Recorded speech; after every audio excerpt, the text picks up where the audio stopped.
NASCAR's Vice President of Competition, Elton Sawyer, has denied that Denny Hamlin jumped the restart after Martin Truex Jr. accused Hamlin of indeed jumping the restart. Before we get into this, I'd like to ask you, please hit that subscribe button, hit that bell for notifications so you don't miss any of our future videos here at John Trent Racing. Before we get to what Elton Sawyer had to say, let's take a look at the restart for the final, or this is the final restart for the race that determined basically who was going to win the race. Denny Hamlin down there in that green car on the bottom, Martin Truex on the outside. According to the Fox News broadcast, the drivers are not supposed to go until they get to this white line that is right here on the track. Basically, when you get to that blue Geico advertisement, you are allowed to go. So let's take a look at what happens here.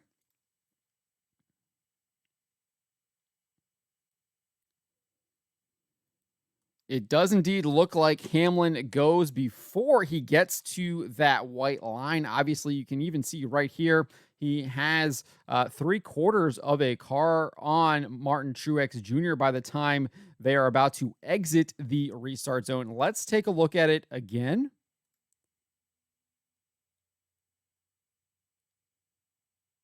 Right there, he's already half a car length and he's just crossing the white line.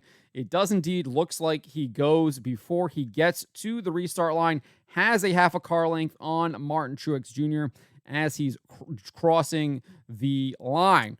So now let's listen to what Martin Truex Jr. had to say about accusing Denny Hamlin of jumping the restart. Here's what Martin Truex Jr. had to say to Jamie Little following the race. 228 laps led by Martin Truex Jr. and everything changes at the end of this race. Martin, take us through the emotional roller coaster that it was. Yeah, I mean, it's unfortunate, you know. Fortunately, this has happened here a few times over the years. So, yeah, we're in a great spot and had a great auto winners Camry all night long, and the guys did a really good job. Just got beat out of the pits, and then got, I don't know. He jumped the start and then just used me up in turn one. So definitely sucks, but a good solid day and another car capable of winning. So we'll just have to come back next week, try to get him again. Thanks. So that is what Martin Truex Jr. had to say. Now here is what Elton Sawyer had to say to Bob Pockrass following the race. The race said he thought Denny jumped the restart. I'm curious, did you guys see it? Yeah, we reviewed it. Yeah, we reviewed that. We looked at it. Obviously, the 11 was the control vehicle. It was awful close, but we deemed it to be a good restart. So there you go. That is what Elton Sawyer had to say. He says we deemed it a good restart. I'm sure he will provide a much lengthier explanation probably when he does an interview with Sirius XM NASCAR Channel 90 later this week.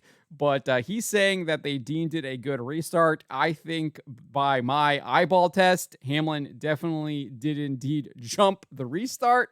But NASCAR is saying he didn't. So we'll see what happens moving forward. But it looks like I don't expect them to change their ruling. We'll see if Elton Sawyer gives us a more lengthier explanation later in the week. But that is his explanation now, which really isn't an explanation. It's just like it was good.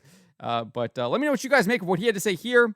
Do you think that Denny Hamlin jumped the start? Let me know. Do you agree with Elton Sawyer that it looked good? Or do you think that Martin Truex Jr. is right and Denny Hamlin jumped the start? I definitely feel like it does indeed look like Hamlin jumped the restart based on the replay that Fox showed during their broadcast. But that's my opinion. Let me know what you guys think in the comments below.